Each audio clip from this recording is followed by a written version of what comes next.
That was not as... Couldn't be harder this morning. Hopefully that's not a foreshadowing of events. Of events. You know what I want to talk about, actually, today is my favorite show on Netflix.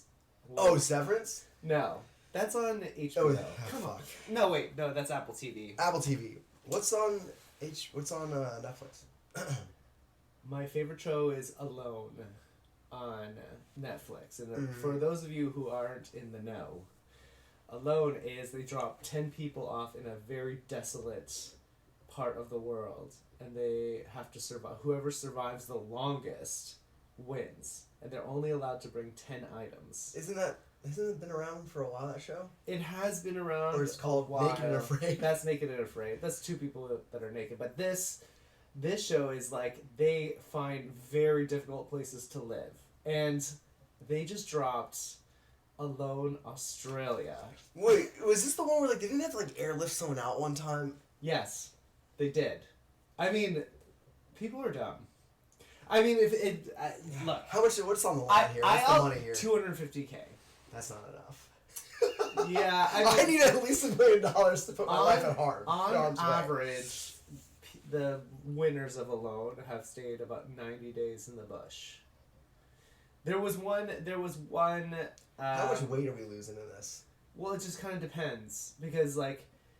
That's a great idea if you're like kind of fat. Yes. Okay. Just so like, one of the. I'm just gonna do this. Yes, one of the episodes was the guy was super fat. His strategy was, I'm just gonna get super fat. So like a store and I'm just going to survive on that. Ruin my metabolism. Yeah. So that I'm not burning much. But dude, he lasted to. So the thing is, That's actually he genius. didn't know this, but that season, if he had just stayed like 2 more days, he would have won.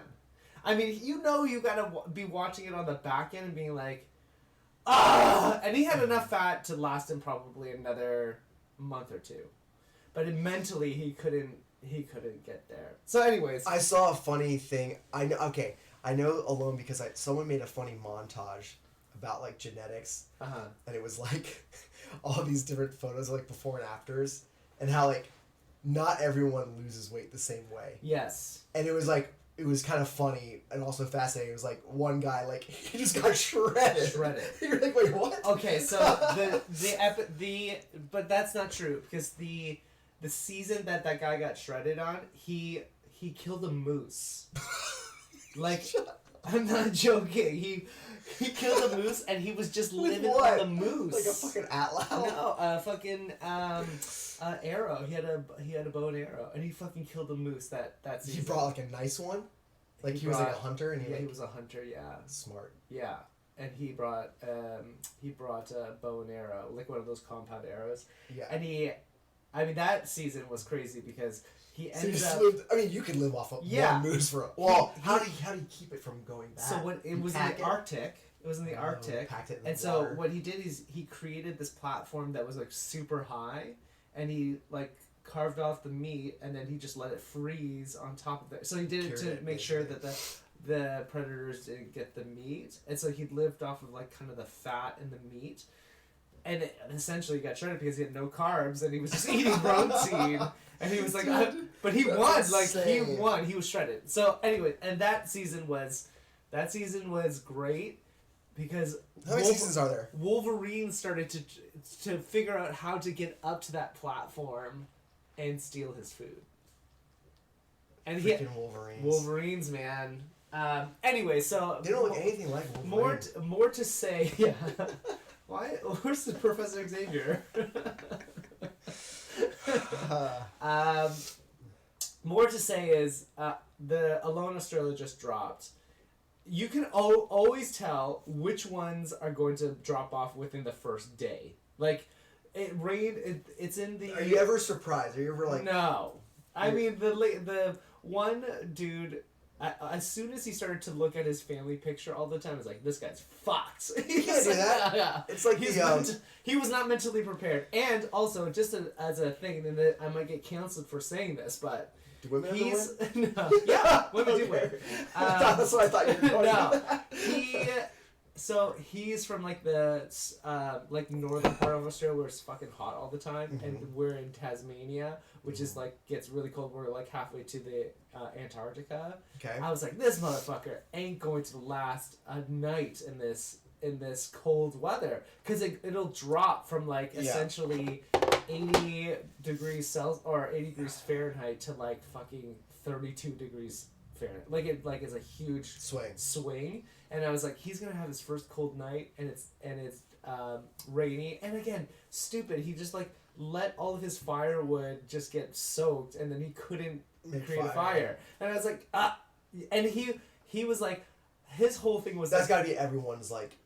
Everyone has to come with what, fire starter? Yes, a fire starter, a flint. A flint. And like they get stupid. And and can you bring like you can bring 10 items. That's it. You can bring 10 items of whatever you choose, as long as so this season is you can't. So like wet strike matches or. Yeah, you can bring those if you wanted to, but like. I guess you have the flint. But at some point you're going to like you have to learn how to make fire with a flint, because you're going to at some point. Use all of your matches, right? So, I mean, I would might bring a pack but that's one of your 10 items. We could go into so many, like, what are the 10 items you would bring? Let's ask Deep Sea. I know Deep Sea could tell us. What are the best 10 items to live? I mean, for sure, obviously a knife or a hatchet. You need a hatchet for sure, because you got to cut wood. Like, you just gotta find out what your and it's so interesting because every person has like different priorities. Is it a Bowie knife or a Bowie knife? How do you pronounce that? A Bowie knife. A Bowie knife. For what? Well, I feel like that's like very multi-purpose. I would just bring like a pocket knife, and then I would bring a hatchet, or a hatchet saw, or some like crazy, because like it has to be one item. Anyways, so the guy, I knew right off the bat, he's like, I've never slept in the cold. He's like, I've never experienced cold. I was like, this motherfucker's going to have the first night that is wet and cold, and he's going to sleeping in damp cold is a different experience. Yeah. So what did he do? The morning, he starts looking at his fucking family pictures, starts crying like a baby, and then he's like, I'm wet, I'm cold, I can't start a fire, I'm tapping out. Like, within 24 hours, it's like, I mean, of course, everybody... I'm pretty sure they plant these, but this guy... it's producers. They have to make an entertaining show. So yes. Somewhere in there on that list of people, they're like, get some idiot who's gonna tap out. Well, it's so funny because his whole thing was he's an Aboriginal from Australia, and he's like, we lived off the land, and like this is part of my ancestry and blah blah blah. And the first second that I saw this guy, I was like, this motherfucker's soft. Like, he is soft. Yeah. These shows have so much money to put into like behavior experts, like they know everything. Yeah. Like, it's creepy. Like they knew that guy was gonna tap like with the Bachelor and stuff, like they know exactly what they're looking for each contestant to create the most chaos. Yeah. So I just think it's my favorite fucking show. Alone. Alone. I'll see clips of it here and there. Yeah, it brings this Boy Scout out of me, and there was another dude. It was again just so triggering. Like, the first thing that you learn in Boy Scouts is don't drink water without boiling it, or you will get sick. The first thing this motherfucker does. He's like setting up his camp around a stream, which is a good situation. Yeah, he just drinks from the stream. But he just drinks. He's like, and he's even saying it. He's like, they tell you not to drink from the fucking water, but I'm gonna do it. Like, do you want to get bounced out? Like, you are gonna have giardia, and you're going to have diarrhea and die in the next fucking week. He was just Montezuma hit him hard. Like, that guy, I want that guy to be bounced as quickly as possible. Yeah. And then you're always surprised about the ones that can stay the longest. I guess it's a little bit of shock sometimes. Yeah, you're just like, whoa. That person actually... Yeah. I think one of the biggest, obviously, things in Alone is, like, having a concrete strategy and executing on it. Yeah. And those are the ones, like one of the hunters knows he's making his strategy where he's like, I'm not gonna put a lot of time in fire or camp until I figure out a resource that I can continually eat for the next 90 days. Because if I don't do that, I won't make it anyways. So he's just focused on that for the first couple of episodes, which he's kind of getting fucked right now because he can't. There's nothing on the island he can hunt right now. I guess they can hunt wallabies. Anyways, Severance is also good. You should all watch it. Do they get? They must. I mean, these production companies must get. Because every place has different type of like laws around what you can.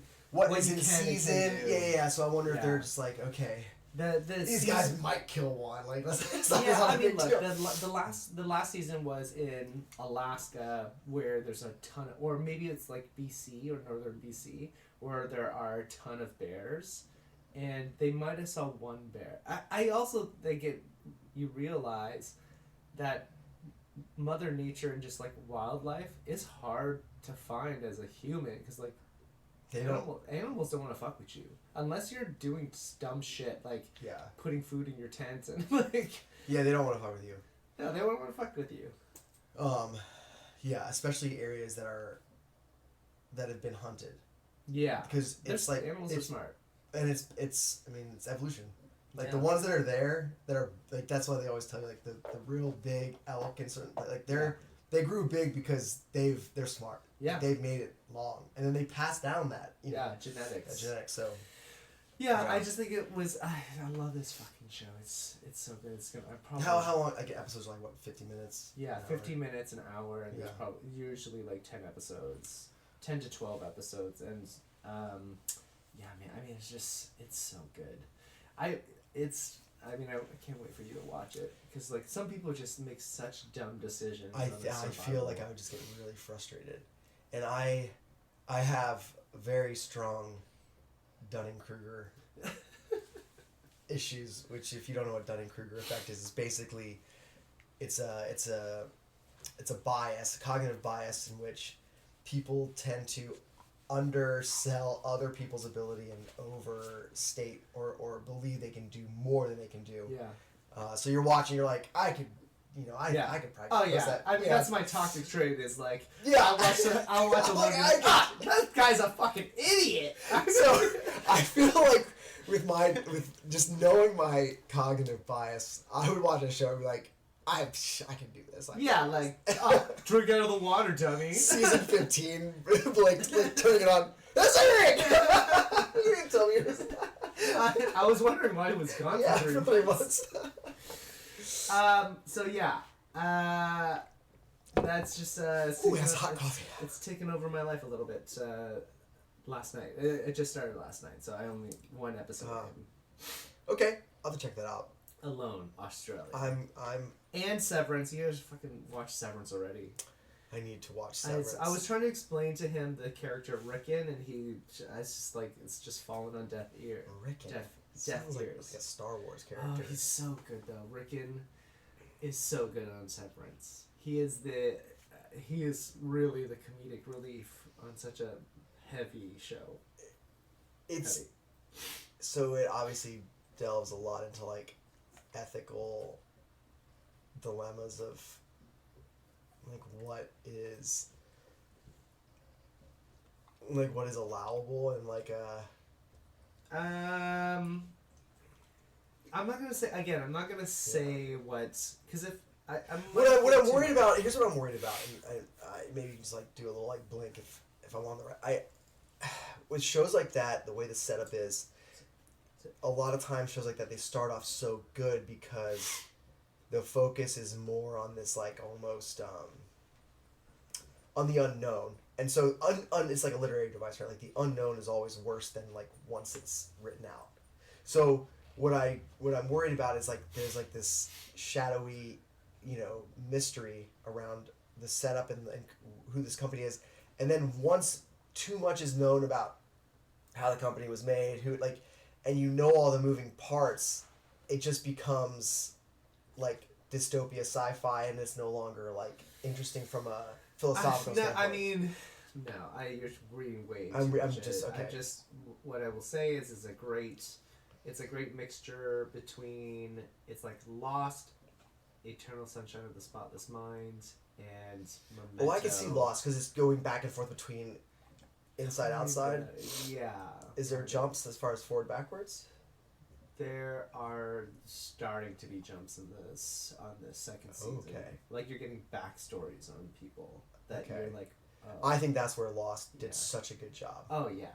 The real life, like backstories. Yeah. I mean, is what made that show. Lost, the all-time finale was an all-time upset. Like it was so fucking dumb how they ended it. But okay, we should probably get to what our actual podcast is about. Yeah. What Talk about TV this entire time. I was really excited. That's what I thought we were doing. So you can, we've watched too much TV. You really get a crook in the neck.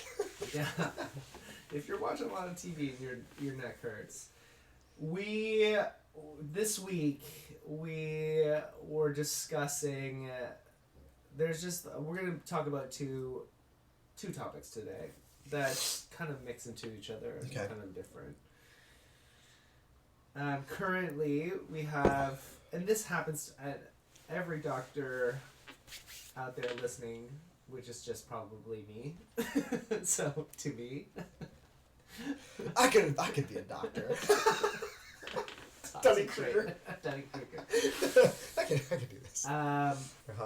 Has experienced athlete patient that instead of just fucking fixing it, they are just on to the next new tech thing. Yeah. And it's crazy to me how cyclical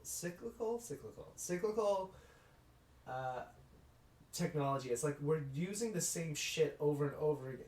Like the variation of just like cold compression has been reinvented like 1,000 times in 1,000 different 1,000 different iterations of it. Which when I talk to young doctors, the bane of my existence is like they will like catch onto a trend and they'll be like, this is what we're like. They base their sole practice on this like kind of trend rather than understanding the principle behind. It's not about why we're using it. It's not about the fucking Normatec boot or the newest vibration / what compression. What is the device doing in purpose? What is the device doing? Which is ice is just it's actually creating a vasodilation and then or vasoconstriction and then a vasodilation, meaning the blood vessels get really small for a minute, and then they start to actually open up. Because like flushing it. Because that's what you're doing. Is you're just trying to flush the area out with blood to get the swelling. That's why the swelling, and then you add compression with that creates more pushing out of the effusion or the swelling out of the area. So and it also obviously it helps like pain. Some people in pain tolerance. So you can work more into it if it doesn't hurt as bad. Yeah, and so like I don't care what iteration it is. It's still cold. That's working. Like so that's. And then it gets frustrating when you see what the device is, and you're like, it's not even doing what it needs to be doing.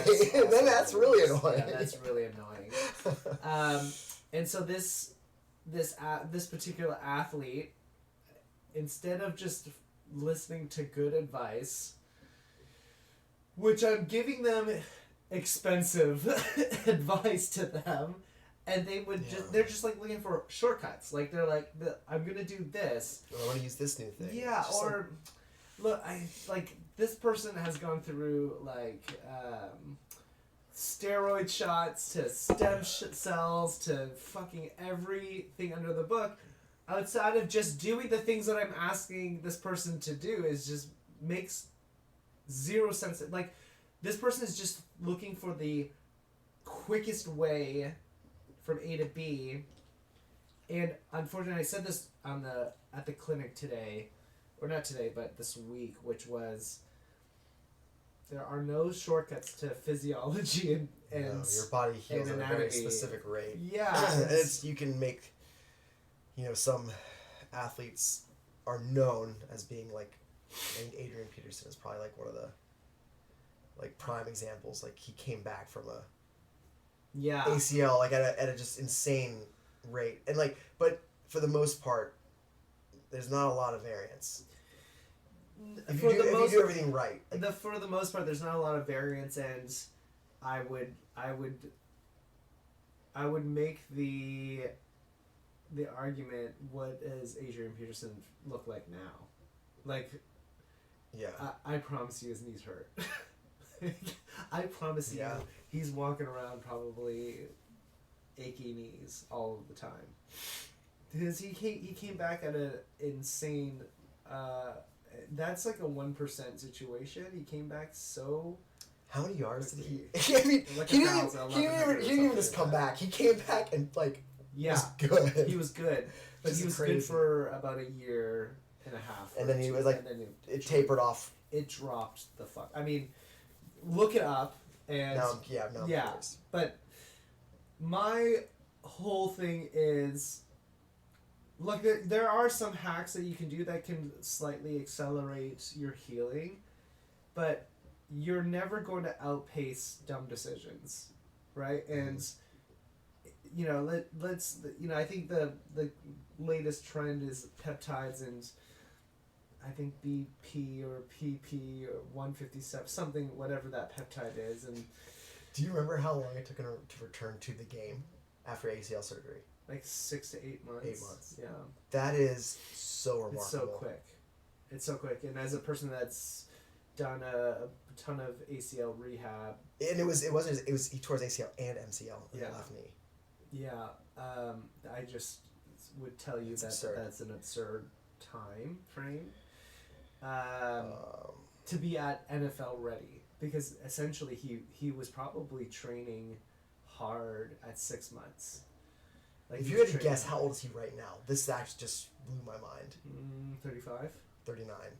I thought he was at least 45. I don't know why. I just, I thought he was a lot older than me. No. He's younger than me. I promise you his knees fucking kill him, though. Yeah, okay, so let's look. So that was the 2011 season. So let's see if it has his, like... So, that being said, the peptide stuff is a trend right now, and that might increase some of your healing. He ran for 2,097 yards the next year. That whole situation it might increase it by 10-15%, but if you're still doing the thing that, like the root cause of it, like let's just say you just have fucking terrible posture, or you have a terrible shoulder, it might heal it, but then you're just going to continue to fuck it up because... You're still doing the thing that is fucking it up. And there's still... you can't skip the rehab. Can't skip the rehab. There's no way. I think one of the things that I think you do a really good job of, and I think I do a good job as well, is when we are working with patients, we're constantly trying to also educate them. Yeah. Because it's easier... You'll get more buy-in and adherence to something when they understand what's going on and why. And so the education side of things I think is really important in what we do. And so I think when you're talking to someone about, hey, like this, you have pain because of this and this, but here's why this happened. We're always trying to get to the root cause of where this is coming from, like what. And that's why, like, most of the places that I'd gone to in the past for any type of my own personal injuries, they never watched me move. Yeah. I mean, I think one of the things, and I posted this on my Instagram, but if you go to a chiropractic office and the first thing that they do is, like, X-rays. Take an X-ray, I mean, this is the first red flag. Right. What? Like... What? So you're going to just shoot yourself up with a bunch of radiology, like a bunch of radiation. Yeah. On the first visit, without even talking to the fucking human. Like there's no talking. We're just gonna go straight to, I mean that's just that shit just makes my. Well, there's a code for that for insurance. Yeah, there is, but it just makes my brain break. It's like, it makes me so, again, another trigger. We should just keep a fucking list of my triggers. Yeah. But, you know, if they immediately go to, let's do an X-ray, without even fucking talking to you, or like talking to you for very little amount of time. Whereas like when people come in, like last night, guy walks in, can you squat for me? Yeah. You're like, and we both were like, oh! Well, that's why your fucking back is shitty, dude. Yeah. But it's like, you don't, it takes 2 seconds, but if you don't understand movement and how... I mean, that's a great example of that particular athlete had a 8mm disc bulge into his thecal sac, and he had been doing corticosteroid shots, and he felt great after the corticosteroid shot. But so then, guess what? Then he went back to squatting, and he was like, I went fucking skiing, and blah, blah, blah. And then it came back 10 times worse. Yeah, he was like... can't move. He couldn't move. And I was like, yeah, because no one told you to squat first and fix that thing before we went back to... Yeah. And again, this is a great example of like... And it's like taking all your smoke detectors out of your house and then like coming back home and being like, why is the house on fire? Yeah, what happened? It drives me nuts. Wait, when did AP... He had the 2,000 yard... The next year. Yeah, but then... And then he dropped off, right? Like then 1,000 yards... Or 1,200 yards on 13. Then I think he must have got injured again. Yeah. Because... oh no, that might have been the... Did he get suspended for something in 2014? Was that the switch year? I don't know. Then 2015, 1,500 yards. Oh, wow. Okay, I was wrong. And then bad year. Well, 500 yards, not terrible. I mean, and then another 1,000-yard year, 900... In 2019, he ran for 900 yards. Like, that's not bad. Yeah, I was wrong. I thought that there was like a steep drop off, but he wasn't. He just had He's just a freak of... Honestly, that's a freak of nature. That is a freak There'll of never nature. be another Adrian Peterson. That's a freak of nature. Yeah. So, more is to say is sometimes slow is fast. Actually, most times slow is fast. If you just follow the advice of professionals. And I guess it's... Well, the part of it is like there's some professionals that are out there they're just not good. I get it. You need to have... I think everyone needs to have a more educated understanding of like how to differentiate between like good advice and bad advice. Mm-hmm. We should almost do like a red flags podcast. Yeah. Where it's like how to spot, like it's like we have a little bell. Yeah. You can go through and I'll just ding the bell every time you say something that's like, trips my wire. But I think everyone should have a healthy distrust of certain things because at the end of the day, you're your only advocate. And so you should take that seriously because this is going to affect you. And so that's why we always recommend like multiple opinions, like, because second, third opinions. Everyone sees things differently. My also big thing when I have young doctors come through, which is probably one of the reasons why I drive them a little bit nutsos, is I'll ask them why 3 times. Yeah. I'd be like, well, they think it's a call for something. Why? And then they'll explain it, and then I'll be why. And then I'll ask them that third one really gets you. They just, honestly, they often can't get past the first why. And that just, to me, is a litmus test to see how far in depth they actually know. Right. They actually show the principles of what is actually going on, because it's just oftentimes they don't. And if they get defensive about... Really quickly. Then you already know. It's like they don't know. You already know that they don't know. It's easier to get defensive than to defend your point. Right. Which is why, like, most arguments, when they start going into name calling, and you're like, well, then you don't know what you're talking about. Well, I mean, in the sense of just, it's, people get defensive because you're hitting a spot that they're just not confident in. And instead of being, I tell patients all the time, like, I don't know this, but I'll find out. The next time you're here, I will be well educated on it. So it's okay to say I don't know. Your patients will appreciate that more than you bullshitting them. Yeah, and it ties back to what you were saying before about, people that they like tie their whole,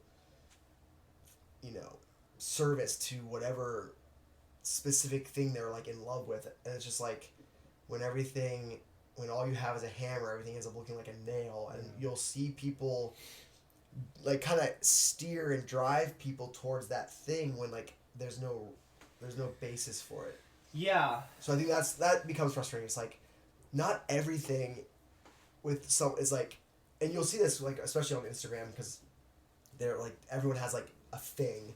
Yeah. And so you'll see and you're like, why are they having them do this? Like that has nothing to do with the injury, but it's like that's their thing. Yeah, I mean, I don't keep up with all of my classmates, but they'll and this will age me, but they'll pop up on my Facebook every once in a while, and suddenly their practice has changed to like weight loss pills and like vitamins and da da da, and I'm like, one, this motherfucker is probably struggling to keep his practice doors open, and two, I already know what he's doing, or he or she, which is every patient that comes in, he's going to be like, well, you need to lose weight, and oh, I have this product to weight. Yeah. That's another fucking red flag. If you go into an office, a chiropractic office, and you see a wall of weight loss fucking drugs or vitamins, supplements, it's not even like there. Of course, every chiropractor out there is going to be, it's not going to be like a pharmaceutical, it's going to be like this natural holistic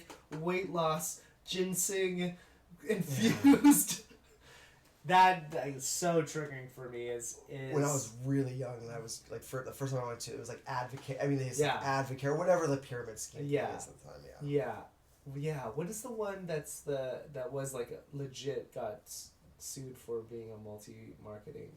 It wasn't Advocare. It was. Was it? I don't think it was Advocare. No, but there was a nutritional one. I can remember the logo's like black. For Brooke that's only listening to us, can you find that in comment? Text me. Text. Anyways, so that's my thing is just, again, to recap, slow is fast. You can't cheat your genetics. You can't cheat physiology.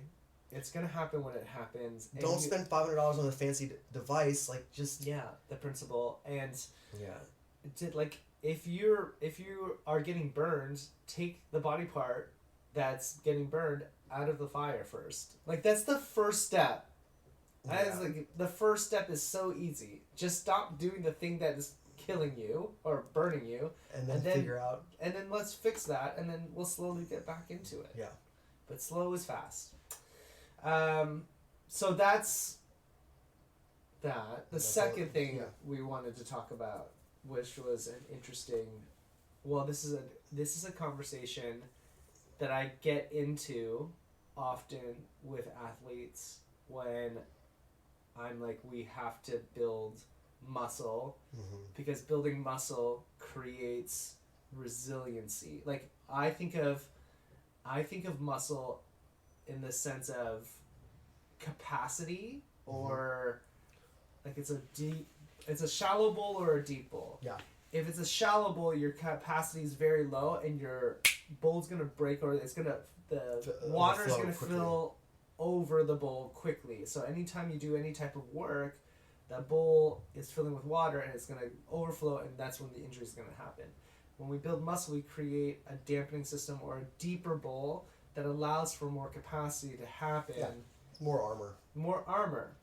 And whenever I say this to females, I already know the clapback I'm going to get. Yeah. Which is what? What is the clapback? Well, You've heard it today. I don't want to get bulky. I don't want to get big trash. I don't want to get big this. And I think this comes from several different areas. First off, I think the exposure to bodies in personal training, fitness, that like through social media or through like an athlete's, the exposure to a body that is unattainable by 99.9% of people, and somehow, our ability to look at that body type and think, well, if I do some crunches, I might look like that power lifter. It's this is what I immediately think about is Liver King or King Liver or Liver King. Yeah. Was it Liver King? Liver King. You're just not gonna look like that. Well, also that guy was a fraud. He was doing. We all knew. Everyone. Well, he was doing. Everyone that knows anything steroids. about fitness and training knew he was on the sauce, because you, as someone who has done any type of work with athletes, you know what is genetically possible naturally. There's actually in bodybuilding, there's an equation. I don't off the top of my head, but like you can take someone's height and like their like wrists, like you can take like a couple measurements and you can find out within like 10 pounds what from a skeletal muscle standpoint, what their frame can hold at like the genetic freak level, and there's like a number value. And I remember like a long time ago, some bodybuilder took all the CrossFit Games athletes and plugged their data in to see where they fell, and like 90% of them were like 10 points over the threshold for like genetic freak.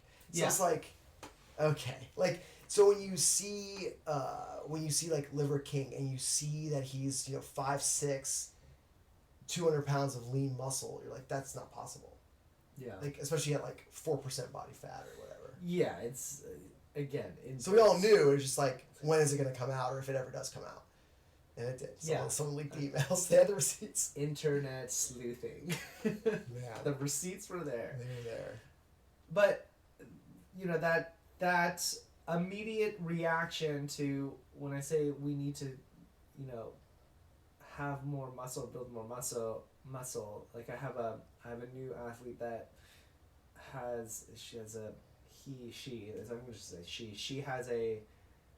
a hip issue, but she also has told me that she has osteopenia, and the best way to stop osteopenia is to lift fucking heavy weights, and she never did it, and now she is in a situation where her hips are basically like a 9-year-old's hip, and it's all, and I promise you, if I dig deeper into it, and then I asked her, I'll eventually get to the answer of, I didn't want to get big and bulky and da-da-da, and it's like that so rarely There's happens. always there's a genetic factor to a lot of things, but like this kind of goes back to like microbiology, but like kind of like the idea of like a 3-strike rule, but there's methods that cause that overflow, and you don't really know how many you already have. Like you could have a genetic predisposition, so you already have 1 strike, and then if you have a shitty diet, then you have 2nd strike, and then all it takes is that 3rd strike, and you don't know when it's going to happen. So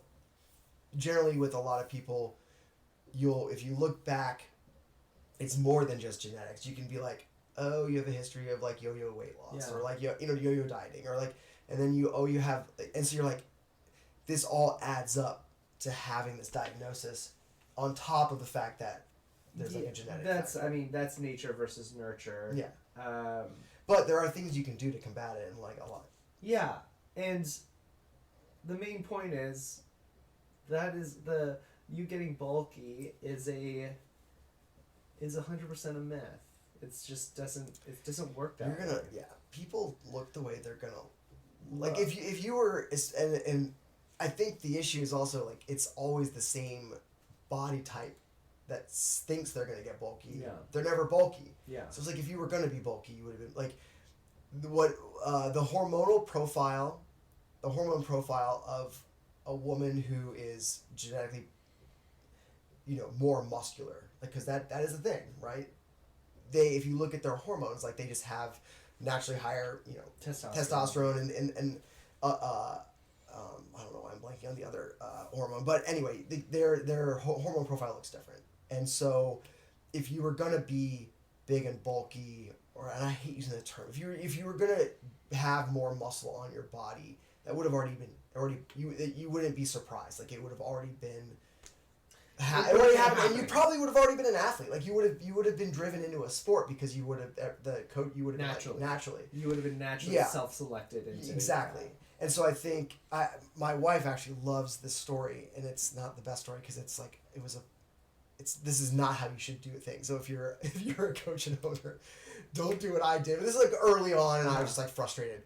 But these two girls came in, and they wanted to like join together, and they were asking questions, and we were doing an initial consult, and this is 26-year-old Eric or 27-year-old Eric. Yeah. And they did the whole, well, you know, I just like, I don't want to get like too muscular or get, you know, big and bulky because I see, and they listed off some, like a CrossFit Games girl, and I forget her name, that they referenced because they follow Camille. That's probably Camille. Camille's jacked. It was that era, but I think it was someone a little bit bigger. Okay. And I don't know why, normally I'm very calm and I'm able to just like have some tact, but I said, do you realize how insulting it is that you think that your body is gonna look like an athlete that all they do every day is train so hard, watch like, and I was like, do you realize how completely preposterous that is? Yeah. Like, to get to look like that person is working so hard, like 24/7. It's a 24/7 You think you're job. gonna come in and like do a couple deadlifts at like 50 pounds and look like them? Like that is so insulting. I mean, just go to YouTube and see what a diet plan of a bodybuilder is like, and how much they did not join the gym. Yeah, crazy. They didn't join the gym. But how much time they have to spend? Usually 2 or 3 hours to get that type of muscular. They're eating 3,000 calories. Tuna and rice, or tuna and just like straight tuna. The work is insane for a female to put on that much muscle. It's so hard. It's so hard.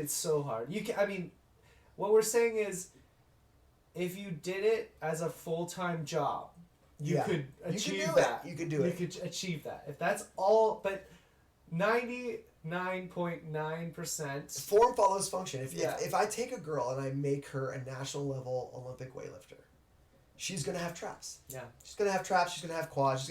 She's gonna have all the things that are required for the sport.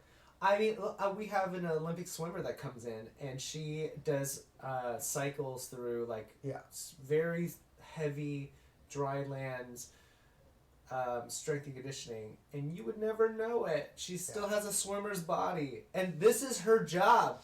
Her job. I was gonna say I wasn't sure. I was gonna say like the first time I met this athlete, I knew she was a swimmer because like again, it's like the more you work with athletes, you look like the sport, especially at the higher levels. You look like the sport you compete in. Like I can tell you what a female hurdler looks like. Yeah. I can tell you what a shot put. Like I know the body type because if you do the things required for that sport over and over and over and over and over at the high level, you're going to start to look like that. And the sport self-selects, so you're not just you don't see a 6 foot tall female gymnast. You just don't. You don't. You know why? Because all of them are 5'4". Yes.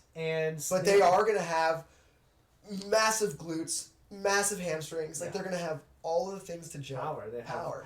Generate power. And so when you see a swimmer, they're going to have lats that look like they could spread and fly. Like they're just going to have these developmental, the muscular hypertrophy in the area that they're required.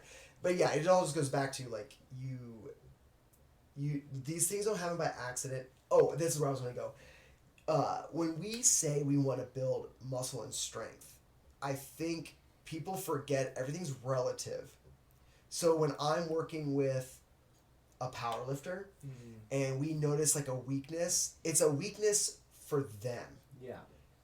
Not for someone else. Like their weakness might mean like we need them to be able to, do a 500 pound, it's all relative to like that person. When we're dealing with most people, when we're saying we need to like put on a little like muscle or of strength, it could be like a pound of lean tissue spread across a 5-6 frame. Like you'd be surprised how much strength increase occurs with just a half a pound of muscle growth of lean Yeah. tissue. So I think there's like this disconnect of like, well, if he's getting, you know, stronger and put on some muscle, like their visual in their head is like adding 20 pounds of muscle, and in most cases it's just like a small amount. And again, it's to benefit your own health. And let's just even argue the other part of the argument. Okay, let's just say I make you a little bit bulky.